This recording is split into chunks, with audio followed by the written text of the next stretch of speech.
We will also organize ecotourism and cultural events, such as organic farming workshops, open-air art festivals, and educational tours, highlighting the project's innovations. The agroclimatic complexes will serve as an international showcase to demonstrate how a territory can be productive, ecological, and beautiful all at once. This model of sustainable tourism will attract visitors from around the world, as well as inventors, creators, and entrepreneurs eager to participate in this exemplary transformation. Le Papillon Source project goes beyond physically transforming our territory. It also carries an intellectual and cultural vision.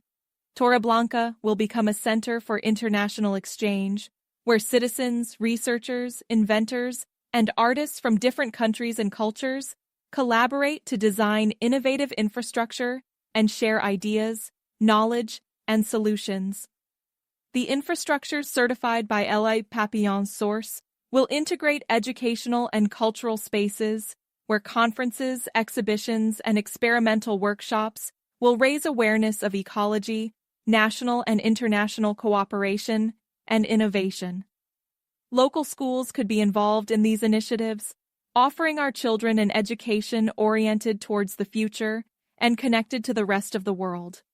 Torreblanca will also be able to host international events linked to the project, further strengthening its status as a pioneering and avant-garde community. By adopting this development plan, Torreblanca will become an example for other municipalities in Spain. With the support of the Valencian and national public administrations, this project can be replicated on a large scale, enabling Spain to reposition itself as a global leader in ecological transition, sustainable tourism, intellectual cooperation, and social innovation.